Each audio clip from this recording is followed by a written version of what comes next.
Investigations into the Pahalgam terror attack have brought out the communication notes of terrorists in and to Pakistan. The claims made by the resistance front and their reposting by known social media handles of the Lashkar-e-Taiba speak for themselves.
नमस्कार।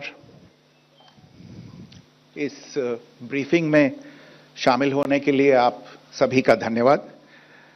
जैसा कि आप सभी जानते हैं, 22 अप्रैल 2025 को लश्कर-ए-तैयबा से संबंधित पाकिस्तानी और पाकिस्तान प्रशिक्षित आतंकवादियों ने भारत में जम्मू और कश्मीर के पहलगाम में भारतीय पर्यटकों पर बर्बरतापूर्ण हमला किया।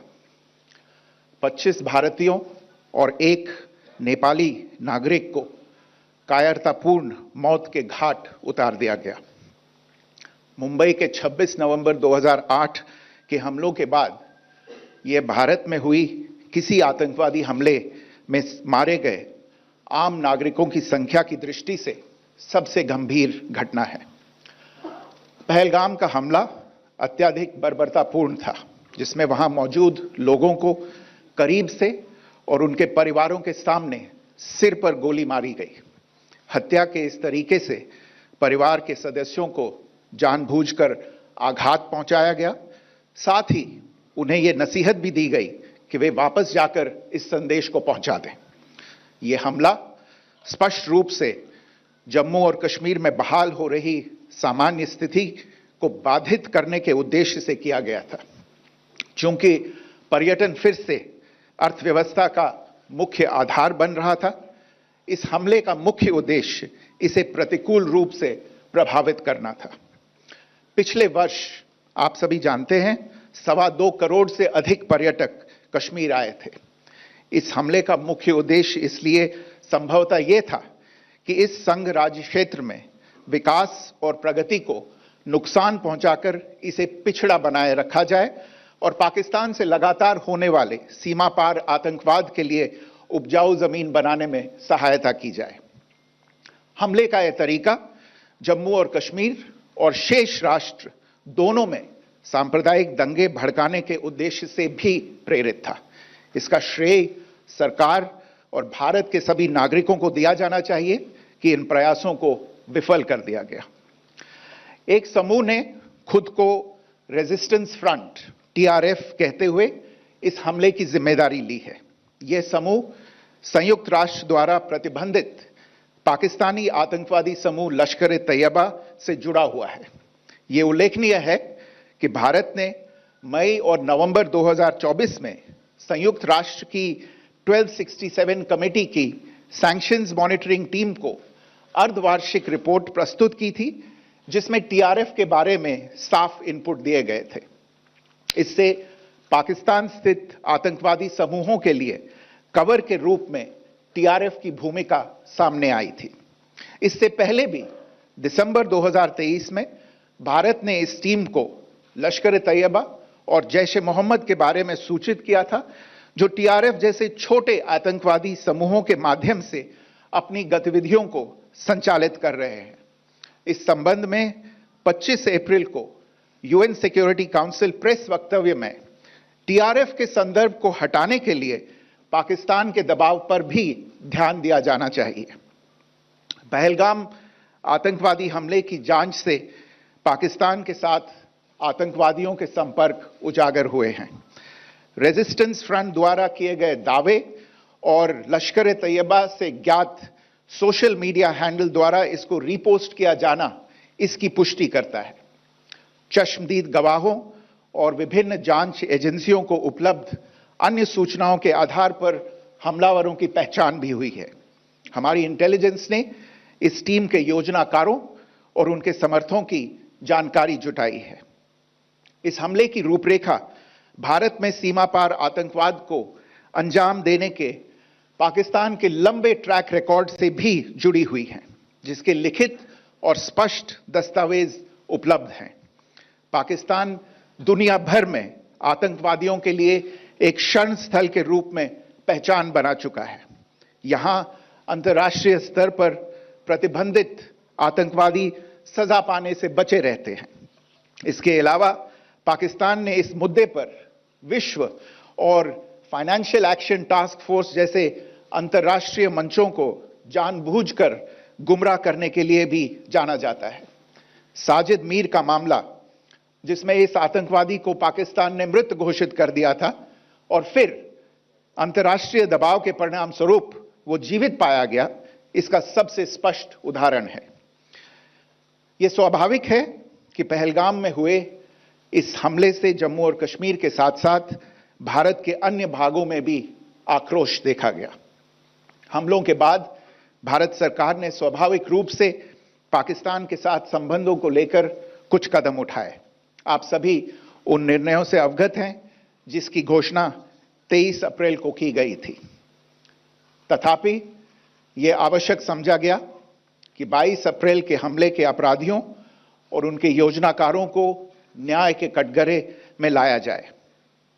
हमलों के एक पखवाड़े के बाद भी पाकिस्तान द्वारा अपने क्षेत्र या अपने नियंत्रण वाले क्षेत्रों में आतंकवादियों की इंफ्रास्ट्रक्चर के विरुद्ध कार्रवाई करने के लिए कोई स्पष्ट कदम नहीं उठाया गया है। उल्टे वो इनकार करने और आरोप लगाने में ही लिप्त रहा है। पाकिस्तान आधारित आतंकवादी मॉड्यूल्स पर हमारी खुफिया निगरानी ने संकेत दिया है कि भारत के विरुद्ध आगे भी हमले हो सकते हैं। अतः इनको रोकना और इनसे निपटना दोनों को बेहद आवश्यक समझा गया। आज सुबह, जैसा कि आपको ज्ञात होगा, भारत ने इस तरह के सीमा पार हमलों का जवाब देने और उन्हें रोकने तथा उनका प्रतिरोध करने के अपने अधिकार का प्रयोग किया है। यह कार्यवाही नपीतुली, नॉन एस्केलेटरी, आनुपातिक और जिम्मेदारीपूर्ण है। यह आतंकवाद की इंफ्रास्ट्रक्चर को समाप्त करने और भारत में भेजे जाने वाले संभावित आतंकवादियों को अक्षम बनाने पर केंद्रित है। आपको यह भी स्मरण होगा कि 25 अप्रैल 2025 को संयुक्त राष्ट्र सुरक्षा परिषद ने पहलगाम आतंकवादी हमले पर एक प्रेस वक्तव्य जारी किया था, जिसमें आतंकवाद के इस निंदनीय कार्य के अपराधियों, आयोजकों, फाइनेंसरों और प्रायोजकों को जवाबदेह ठहराने और उन्हें न्याय के दायरे में लाने की आवश्यकता पर जोर दिया गया था। भारत की आज की इस कार्रवाई को इसी संदर्भ में देखा जाना चाहिए। Good morning. Thank you all for joining this briefing. As you are all aware, on April 22, 2025, Pakistani and Pakistan-trained terrorists belonging to the Lashkar-e-Taiba carried out a savage attack on Indian tourists at Pahalgam in Jammu and Kashmir in India. They murdered 26 people, including one national of Nepal, causing the largest number of civilian casualties in a terrorist attack in India since the 26 November 2008 attacks in Mumbai. The attack in Pahalgam was marked by extreme barbarity, with the victims mostly killed with headshots from close range and in front of their families. Family members were deliberately traumatized through the manner of the killing, accompanied by the exhortation that they should take back the message. The attack was clearly driven by the objective of undermining the normalcy returning to Jammu and Kashmir. In particular, it was designed to impact the mainstay of the economy, tourism, with a record 23 million tourists visiting the valley last year. The calculation, presumably, was that harming growth and development in the Union Territory would help keep it backward and create fertile ground for continued cross-border terrorism from Pakistan. The manner of the attack was also driven by an objective of provoking communal discord, both in Jammu and Kashmir and the rest of the nation. It is to the credit of the government and the people of India that these designs were foiled. A group calling itself the Resistance Front has claimed responsibility for the attack.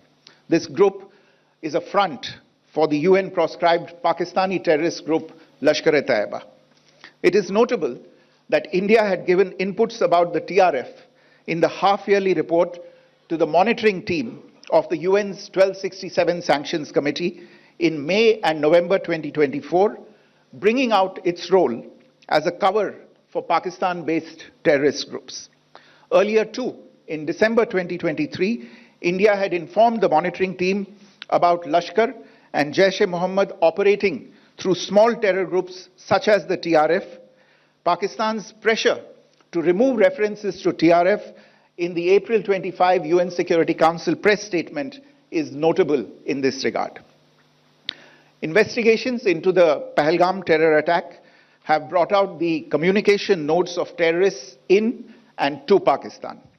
The claims made by the Resistance Front and their reposting by known social media handles of the Lashkar-e-Taiba speak for themselves.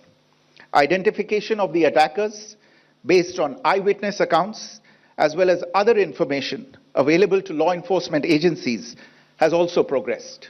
Our intelligence has developed an accurate picture of the planners and backers of this team. The features of this attack also tie in with Pakistan's long track record of perpetrating cross-border terrorism in India, which is well documented and beyond question. Pakistan also has a well-deserved reputation as a haven for terrorists from around the world, with internationally proscribed terrorists enjoying impunity there. In addition, Pakistan has been known to willfully mislead the world and international forums, such as the Financial Action Task Force, on this issue. The Sajid Mir case, in which this terrorist was declared dead and then, in response to international pressure, brought back to life, found alive and arrested, is the most glaring example. The latest attack in Pahalgam has understandably generated deep anger in Jammu and Kashmir and in other parts of India. Following the attacks, the government of India naturally responded with a set of initial measures relating to our engagement with Pakistan. You're all aware of the decisions that were announced on the 23rd of April. However, it was deemed essential that the perpetrators and planners of the 22nd April attack be brought to justice.